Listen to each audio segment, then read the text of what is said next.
C'est comme si vous êtes en colère.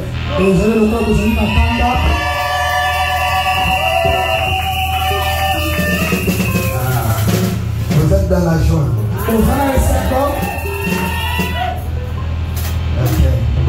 Comme ça, nous allons faire vite.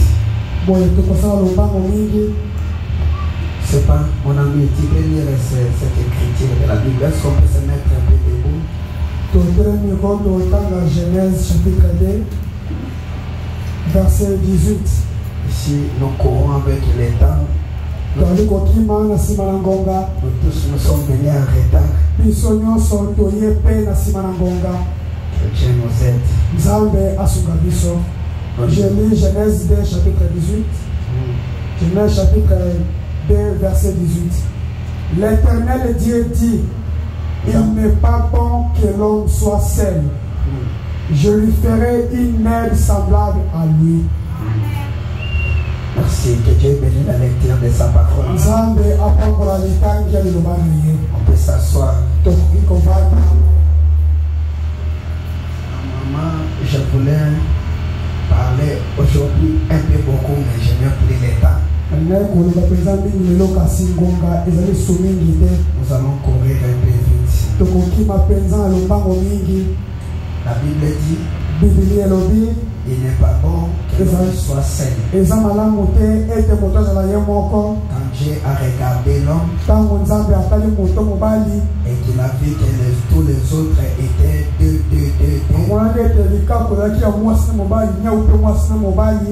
Dieu a vu que ce n'est pas juste que l'homme soit seul.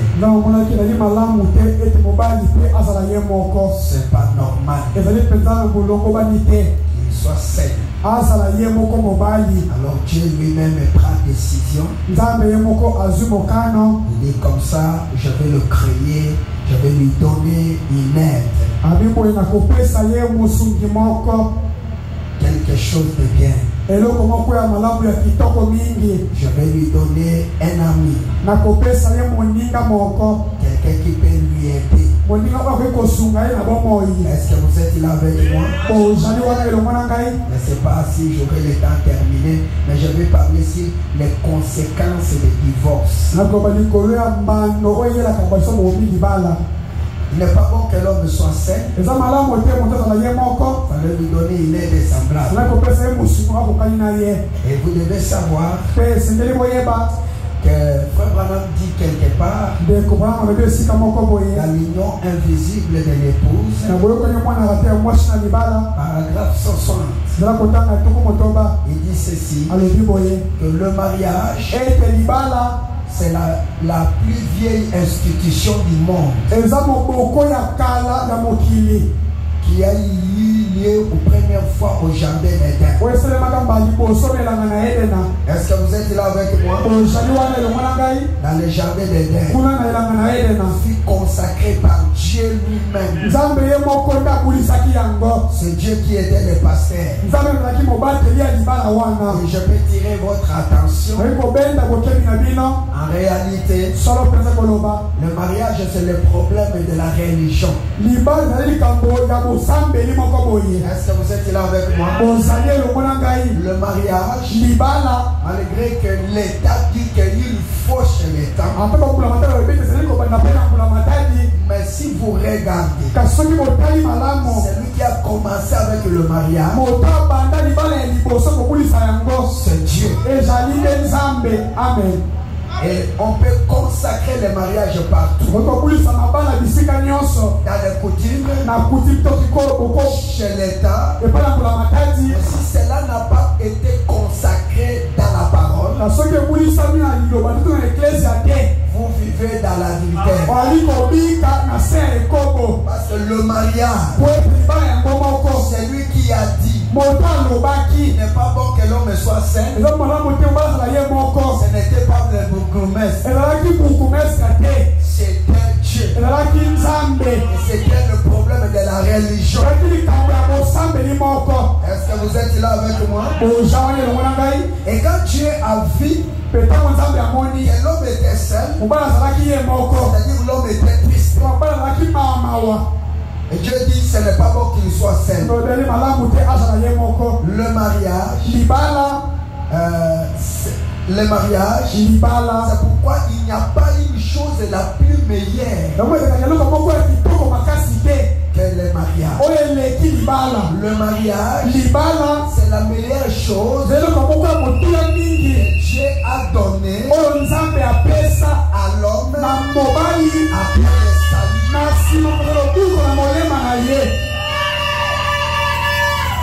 Ce n'est pas l'argent. Ce n'est pas des véhicules. Ce n'est pas les avions. La meilleure chose, la chose qui peut consoler l'homme, la plus meilleure que Dieu lui-même a résolu à donner à l'homme pour le consoler, ce n'était pas l'argent. Ce n'était pas les parcelles, mais c'est le mariage. C'est la meilleure chose que Dieu donne à l'homme après le salut. Quand il te donne le salut, après le salut, Dieu te donne le mariage, quelque chose de bien. C'est pourquoi selon la Bible, dans Proverbe 18, 22, c'est écrit ceci: celui qui trouve une femme trouve le bonheur. Il trouve le bonheur, c'est-à-dire la grâce. Il obtient les faveurs venant de l'Éternel. Pourquoi? Parce qu'il aura la joie. Une bonne femme vous donnera la joie, la consolation, la stabilité. C'est un ami de la vie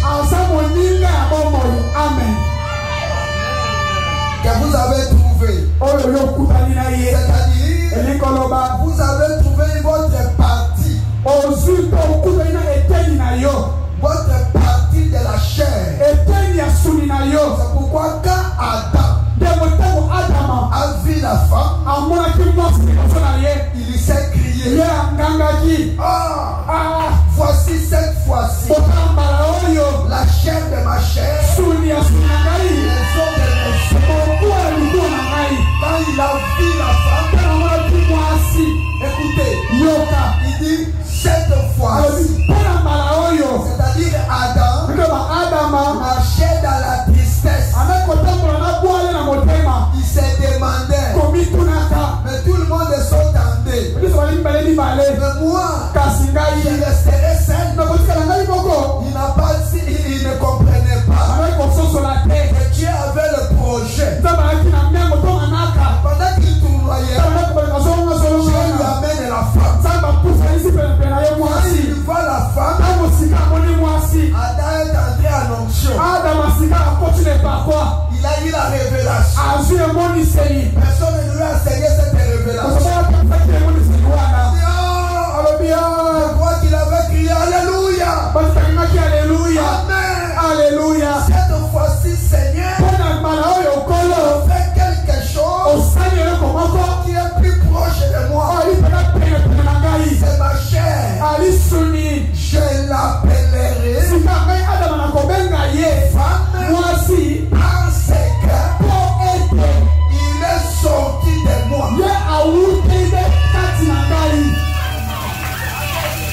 Dans tout ça, Dieu n'a pas dit à Adam ce qui s'est passé. Il était endormi. On a retiré les côtes. On a créé la femme. Mais Adam, dans la révélation, il a compris que c'est la chair de sa chair. Adam était prophète. Il pouvait comprendre que Dieu ne peut plus retourner dans la terre pour fabriquer une autre personne qui sera égale à moi. Cette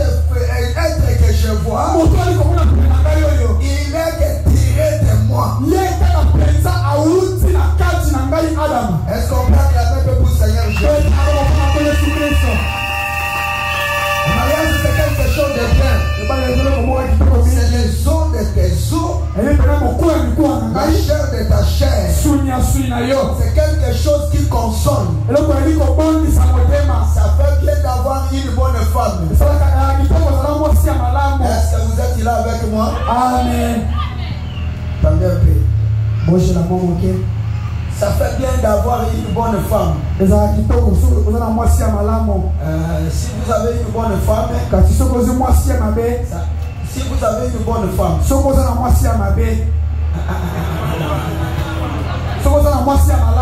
interprète à l'élo na yoki, mususu balobi na ye tapola mwamba mbango ya lobi tapola malebe malebe. Écoutez, je peux lire les prophètes. Vous pouvez nous supporter. Je sais qu'il y a beaucoup de gens. Dieu a donné à l'homme la femme pour le consoler.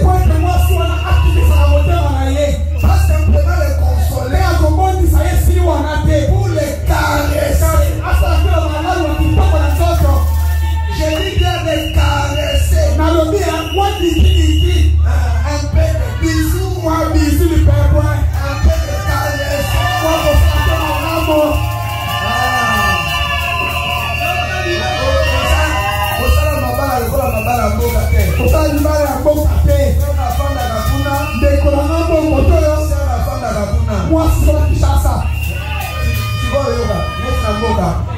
N'est-ce pas côté la biso, frère côté avec la moi si la Congoté. Ouais. Yo. Yo, kaka.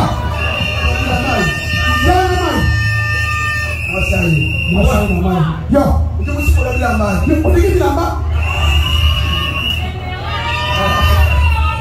Ouais. Yo. Ça c'est le village. C'est un frère comme ça, c'est un village. Il a les coutumes de chez nous.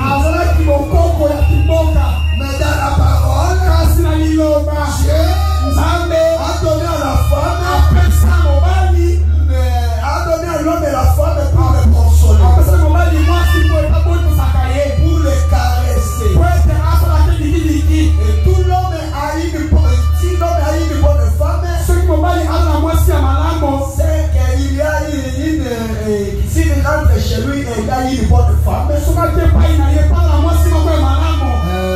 Un homme qui a des problèmes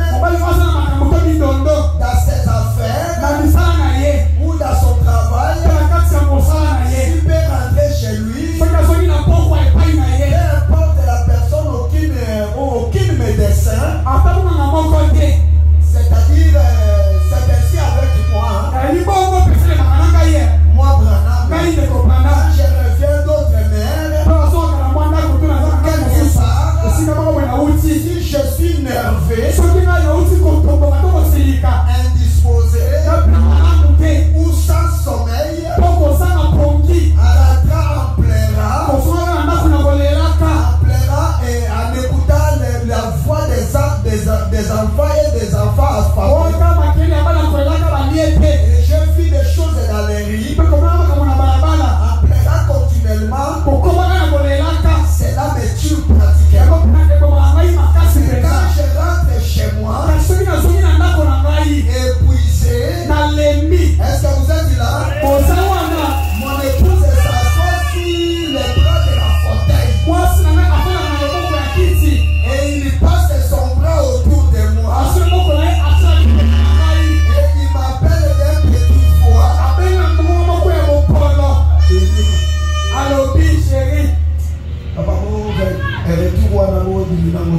Il m'appelle Billy. Je comprends que tu sais. Quand je rentre chez moi et que je suis fatigué, aucun médecin ne te donnera un comprimé pour la consolation. Aucun médecin. La seule personne, la seule être qui peut te maîtriser. Si tu étais au travail et qu'on t'a gueulé, les gens t'avais arrêté. Il y avait eu des troubles. Ne prends pas de volume. La seule volume, c'est la consolation.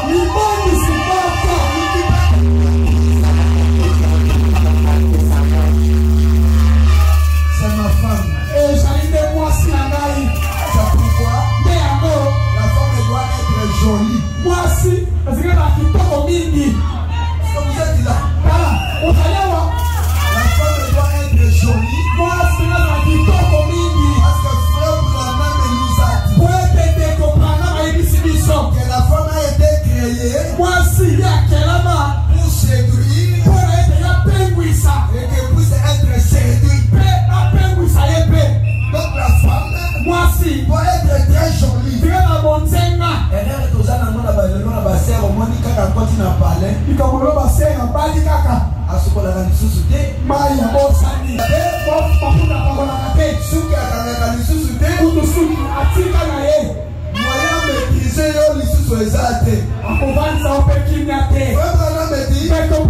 Si je retourne fatigué, ma femme vient s'asseoir aux côtés de moi. Quand il me voit fatigué, agité, et que j'ai des problèmes, les choses ne pas marcher, il s'assoit à côté de moi. Il s'assoit à mon côté. Il met son bras sur moi. Il m'appelle à un petit cri. Billy. Là, je le regarde.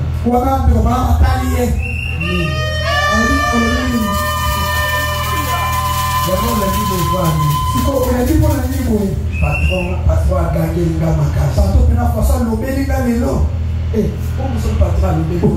C'est quoi que le mec ça dit? À ce moment-là, il fait son travail pour enlever le stress. Est-ce que vous êtes là avec moi? Est-ce que vous êtes là avec moi? Je comprends que toi tu sais, rien que puisse simplement ces petites étapes-là, ça signifie beaucoup. Mais ça c'est pour pas les yeux pas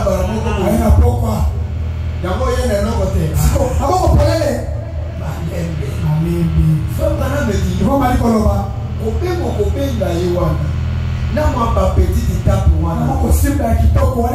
ça signifie beaucoup.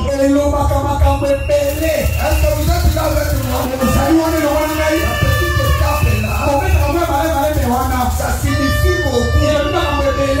Il est de même pour l'homme vis-à-vis de sa femme. Je veux qu'il soit ainsi. Je veux que même si la femme est agitée, que tu lui parles au plus calmement. Ta manière de parler,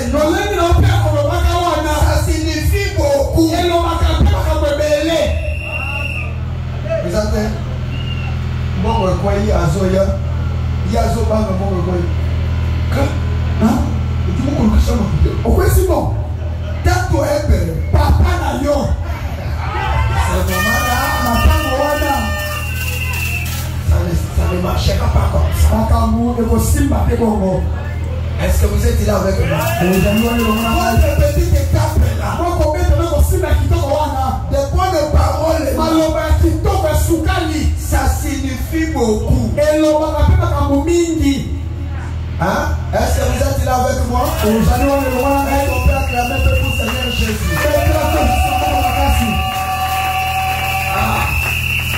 Quand nous subissons quelque chose, quand on prend une autre femme pour essayer de jouer ce rôle-là, vous voyez, vous savez pourquoi mes bien-aimés? Vous savez pourquoi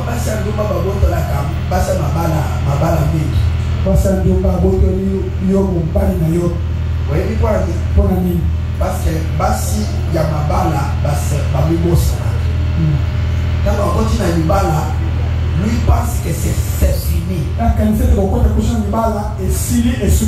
Non, non. Quand vous entrez dans le mariage, il y a une rôle à jouer. Maintenant, quand vous ne jouez pas cette rôle, les femmes putes jouent cette rôle parce qu'il a besoin de l'argent. Vous voyez, avec l'homme, chérie, bébé, nous tous allons se remettre dans le bassin. Je vous dis la chose. Vous dites frère Akiminda. Frère, yo sais que le Saint-Esprit, yo sais que yo peut jouer bien. Il appelle le chéri, bébé. Ce sont des bonnes paroles-là jouent beaucoup. Est-ce que vous êtes là avec moi?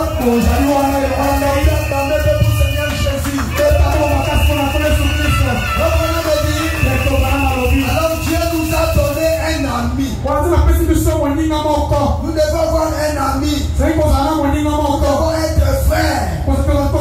Combien il est agréable d'aller auprès d'un bon ami.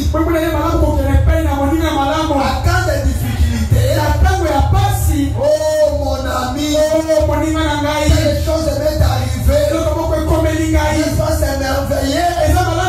C'est avec un bon ami on a confiance de parler. C'est la vie de Dieu. C'est comme c'est là, votre femme vient de Dieu. C'est votre ami. Si vous êtes fidèle,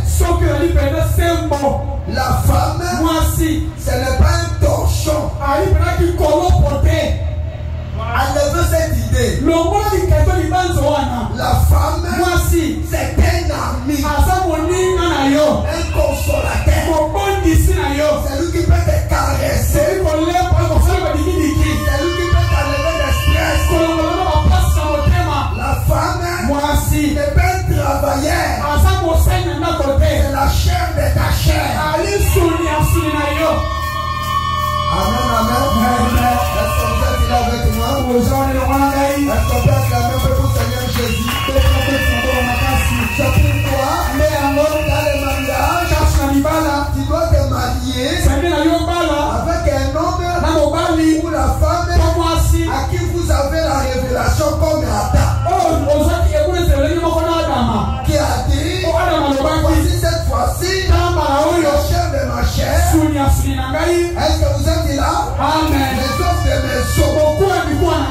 Ce n'est pas parce que maman t'a poussé ou papa t'a obligé. Il ne faut pas prendre la femme parce que papa t'a poussé ou maman t'a poussé. Ça se fait beaucoup aujourd'hui. Vous êtes ici, tu dis aux sœurs au village, vous prenez la gamme ici, ça se fait beaucoup chez nous, les gens qui viennent du village. Nous, les villages, nous aimons retourner là-bas. Branham refuse ça. Vous devez choisir une femme toi-même qui a la révélation. Parce que chacun des noms a certains éléments qui peut dire je verrai que ma femme soit comme ça. Les autres aiment les gros, les autres aiment les petits. Ta grande sœur là, ton papa ne peut pas choisir selon ton goût. Et surtout nous dans le message, vous devez choisir aussi les caractères. Commence à aller vite, je n'ai pas le temps de lire. Vraiment, me dit, n'était jamais marié avec quelqu'un par pitié. Ne te mariez jamais par pitié. Parce que ton père est mort,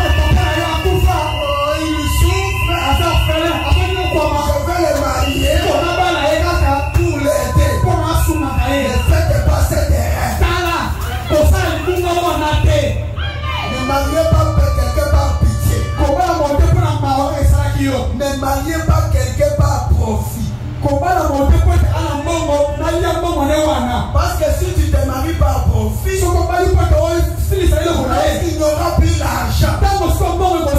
Tu feras quoi? Mais si c'est par pitié, mais s'il est devenu te dire à la maison, qu'est-ce que toi tu feras? Tu dois te marier avec quelqu'un à qui tu as la révélation. Madame ajoute, ne mariez jamais quelqu'un par beauté.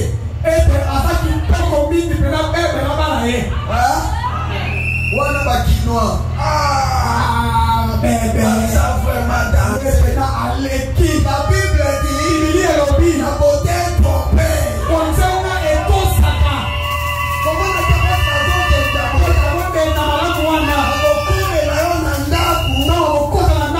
devient un problème très sérieux. Toi tu dis A, lui dit B. Toi tu dis C, lui dit E. Et si tu t'es marié avec la beauté est trompée. Je ne veux pas vous blesser, mais beaucoup de belles femmes finissent par être musulmanes. Parce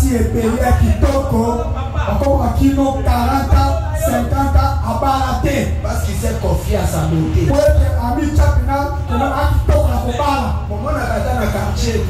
Amen.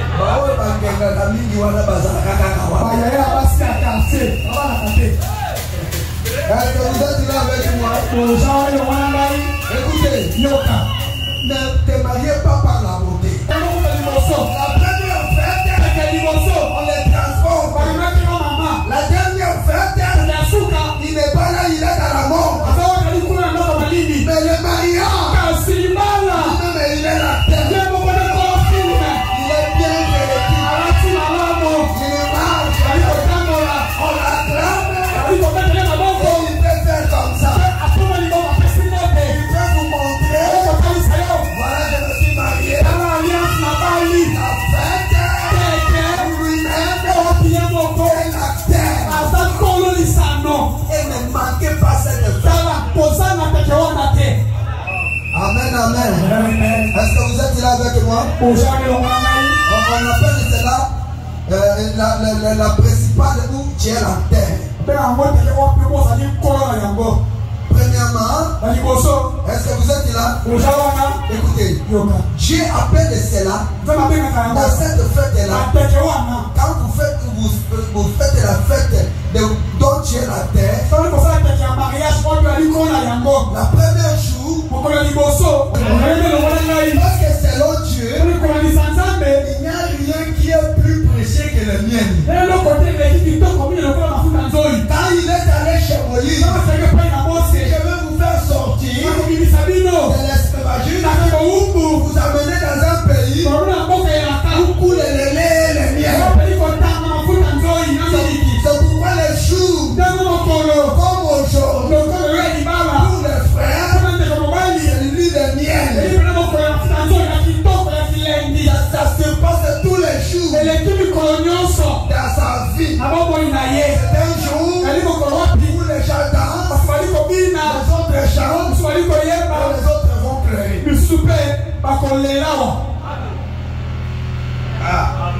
C'est trois fêtes, c'est toujours comme ça. Je passe.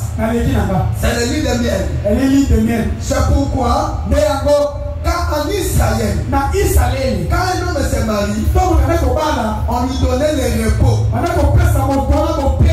Le repos, on lui donnait une année de repos pour savourer l'huile de miel.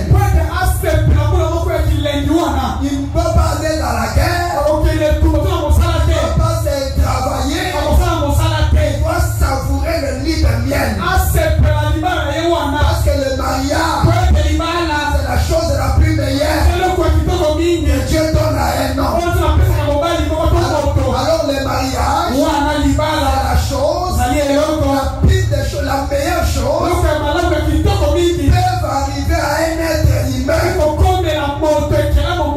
Si tu t'es marié, soki obali c'est la meilleure chose, eloko ya malamu la plus meilleure. na kitoko leka À cause du mariage, na ntina ya libala. est-ce que vous êtes là avec moi? Bozali na Est-ce qu'on peut acclamer pour vous, Seigneur? Comme votre père ou votre ami, lokola moninga to papa na yo je vais vous donner conseil. kopesa yo toli moko Faites tout sala nyonso de faire votre mariage kosala libala na yo la meilleure chose. eza eloko moko ya malamu ya kosepela. Je ne sais pas si vous m'avez compris. ete bososoli ngai malamu Est-ce que vous me saisissez? oyo kososola ngai malamu Faites tout. sala bokasi sala nyonso Ma sœur, ndeko mwasi mon frère, ndeko mobali faites tout sala nyonso pour eleke que votre nyonso mariage ete libala na yo soit la meilleure chose. ete eloko moko ya malamu na kitoko eleki nyonso Parce que frère Branham me dit, po ete ndeko prana malobi est-ce que vous êtes là avec moi? ozali wana elongo na Est-ce qu'on ngai peut acclamer pour Seigneur Jésus? Mais kasi si le mariage est la meilleure chose, soki ebali eloko moko ya kitoko mingi la pire des choses qui peut arriver à un être humain luka mabe mpe komi na moto ya mokili awa après l'enfer, na nsima ya lifelo c'est le divorce. ezali moto wana aboma libala. Je veux que vous m'écoutez. sika na biso boyoka ngai La meilleure chose après le salut, luka malamu apres lobiko ya molema c'est le mariage. ezali libala. Mais la pire chose kasi eloko ya mabe sika qui peut arriver à un oyi homme kokomela moto après l'enfer. na nsima ya lifelo. Donc si tu es en enfer, soki oza na lifelo la deuxième chose qu'on peut te donner comme la pire chose de tourmenter, qui peut te tourmenter, ebemba yo bakopesa yo mpe nyokola yo etungisa yo c'est le divorce. eli ete oboma siko libala na yo. Je veux vous dire des choses. Écoutez. tala okesina makambo oyo C'est le divorce. eboma libala. Est-ce que vous êtes là avec moi? ozali wana elongo na ngai Je n'ai pas le temps de lire les Écritures. Écoutez. yoka Premièrement, yoka liboso ça brise le cœur.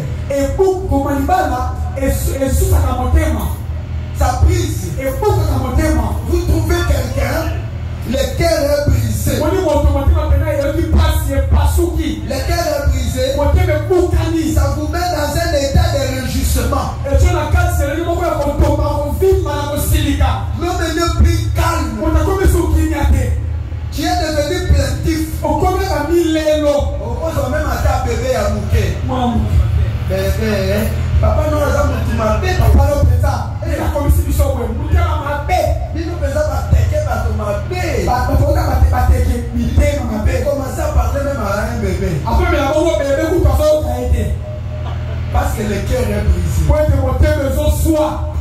Est-ce que vous êtes là avec moi? ozali elongo na ngai Ça brise le cœur. ebukaka motema Tu deviens plaintif. okomi moto ya milelo Dans la tristesse. kati na bwala eto mawa. Tu peux même commencer à arriver à expliquer le problème même à un bébé. koma mpe kokamona koyebisa bana mike babebe Cela provoque des blessures intérieures, esalaka bapasi bapote ya mitema plein de soucis. otoni bapasi na motema Car po ete briser le mariage, kobuka libala na moto esengo ça vous enlève la paix, elongoli yo mpe kimia ça vous enlève la stabilité, elongoli yo kofana esika moko ça vous enlève yaya te car pas grand frère, ye mobali mpe te pas même papa, ata papa na ye mpe te c'est toi ye moko mobali la terre. ye motu mokonzi Parce que ici, po ete awa la sœur viendra avec une voile ndeko mwasi akoyana ezipelo pour montrer qu'il n'a pas la terre. po kopenisa ete aza na motu te On n'appellera pas ta grande sœur. akobenga yana ya mwasi te C'est toi qui vas arriver là-bas. mobali nde kolongola ezipelo wana Il dit, po koyebisa ye c'est moi la terre. nga nde motu na yo.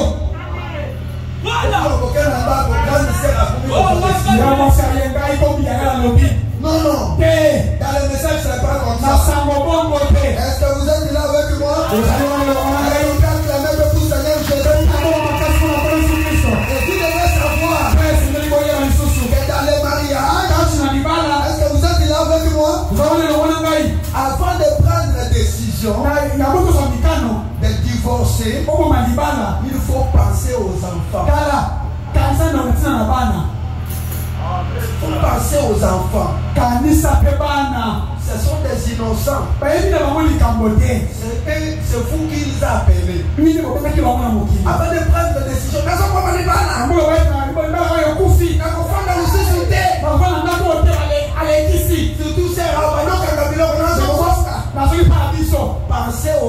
enfants. Ce sont des innocents. Vous ne pouvez pas prendre des décisions sans passer aux enfants. Est-ce que vous êtes là avec moi? Est-ce qu'on peut acclamer pour Seigneur Jésus? Passer aux enfants parce que c'est l'héritage que l'Éternel t'a donné. C'est le fruit de tes entrailles. Vous êtes obligé de les instruire. Est-ce que vous êtes là avec moi? Obligé de les instruire. C'est vous qui avez décidé de les appeler sur la terre. Vous êtes obligé de les instruire. Voici. Frère Branham me dit, quand une femme et un homme se séparent, les enfants deviendront des vagabonds. Ils peuvent même avoir la sorcellerie.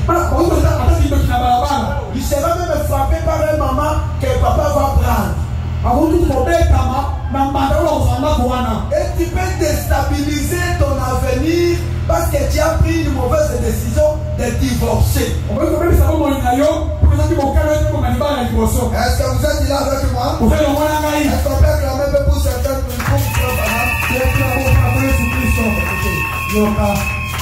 Écoutez. Voici les résultats des divorces. Le changement de la paternité. C'est-à-dire les enfants. Ils étaient avec leur maman et leur papa.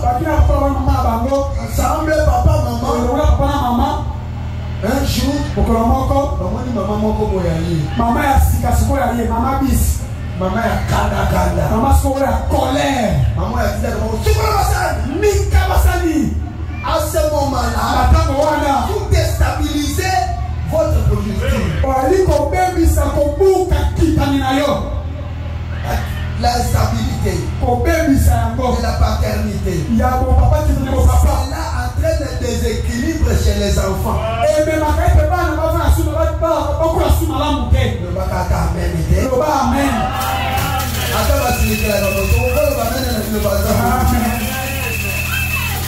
Ça amène le déséquilibre chez les enfants.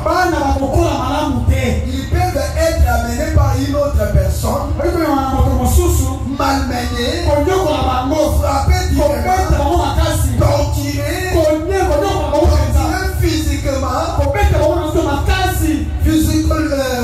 psychologiquement. Ils peuvent être injuriés, amenés par désobéissance et devenir des rebelles. Et beaucoup des enfants comme ça deviennent des koulouna, prostituées, des impudiques, parce qu'ils ont changé. Les autres deviennent même des sorciers. Vous avez détruit votre famille. Je vais terminer parce que je n'ai pas le temps de tout terminer. Est-ce que vous êtes là avec moi? Vous allez acclamer que vous Seigneur Jésus.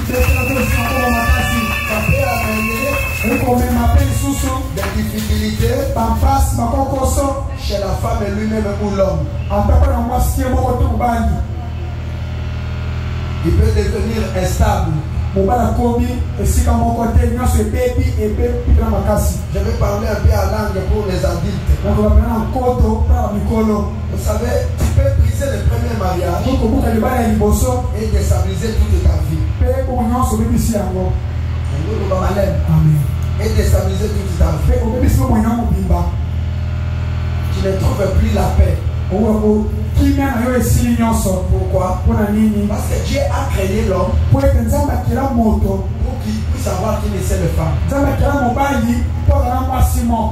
La femme doit avoir qu'un seul homme. Vous savez pourquoi? Est-ce que vous savez pourquoi? Je vais vous dire pourquoi. Selon Dieu, il a créé des hommes par catégorie. Catégorie Le lenge à bateau. Appelé éléphant. Appelé le lenge à éléphant. Il y a catégorie. Appelé gazelle. Appelé catégorie. Est-ce que vous êtes là avec moi? Est-ce que vous êtes ici avec moi? Il y a des catégories. C'est comme je peux appeler mon frère. Viens. Vous voyez? Il est plus géant que moi. N'est-ce pas? Viens mon frère. Vous voyez? Nous sommes différents. On a la soulier de leur famille. Yo 40 000. Yo que nous faisons. Nous sommes 41. 41 ans. Nous sommes 41. De quoi 41 ans? Ok. Lui c'est 40 000. 41. Et moi c'est 38. Est-ce que vous comprenez? Est-ce que vous me saisissez? Est-ce que vous me saisissez? Je parle la langue. Maintenant, si lui a déjà porté le soulier, il a forcé ses souliers jusqu'à 42. Et que moi, l'homme de 38, il vient prendre. Même si je suis qui du bon geste, vous me comprenez? Cette soulier aura toujours des difficultés dans ma vie.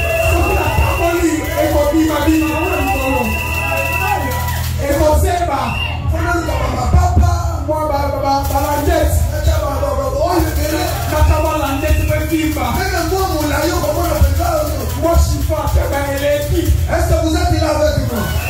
C'est la Pélac. Est-ce que vous êtes là avec moi? Comme moi, la femme, je n'arrive pas à trouver le soulier de 42 et que je suis dans les maisons de celui qui a 38, je chercherai les 42.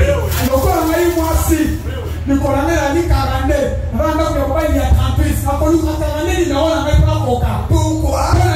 Parce que j'ai été déjà habitué à 42. C'est pourquoi Dieu veut qu'il y ait un homme et il sait le frappe. Parce que ça sera qu'il sait les numéros. Amen. Et Dieu le fils de quand avant que quelqu'un puisse aller au mariage, il puisse déjà connaître des hommes. Il y aura une stabilité, quelque chose de marché. Je ne limite pas ici. Avant de prendre les décisions sur le mariage, sur le divorce, j'ai sauté beaucoup de choses. Vous devez savoir que le jour du mariage, vous n'étiez pas seul. Il y a des choses à régler. Le mariage doit être honoré de tous. La famille. La coutume. On vous a donné l'argent. L'État. 3. Ce que nous faisons ici, c'est la Sainte Seine. Ce que nous faisons ici, nous allons faire ce qu'on appelle une pacte. Nous allons associer Dieu dans notre problème. Le jour où vous prenez décision pour briser le mariage, souviens-toi de nous. Ne prenez pas décision saine. Demandez aux enfants, parce que vous les avez appelés. Demandez à l'État, parce qu'il avait juré que vous n'allez pas vous séparer. Demandez à la coutume, ils ont mangé l'argent. Et voilà que le pasteur soit là. Écoutez, si vous vous séparez sans protéger ces choses, C'est lui qui prendra décision. Refuser son ami. L'autre qui reste le tient par la main. C'est-à-dire parce qu'à ça de l'autre côté.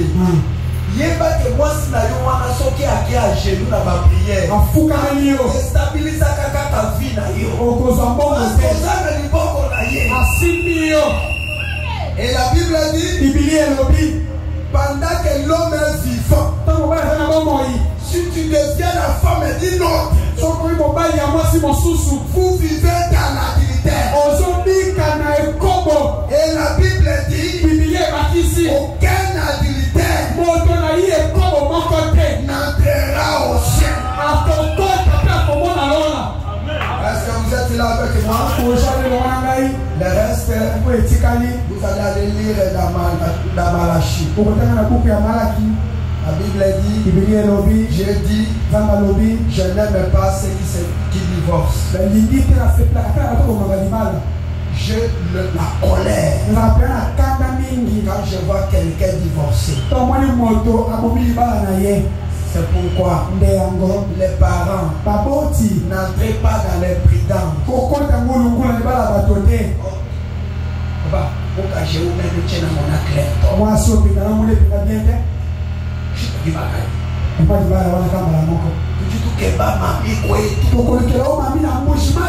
Ne faites pas ça.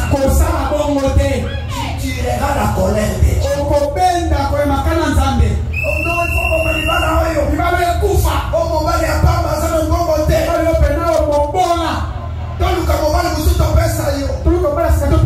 n'entrez pas avec légèreté. C'est un conseil que je vous ai donné.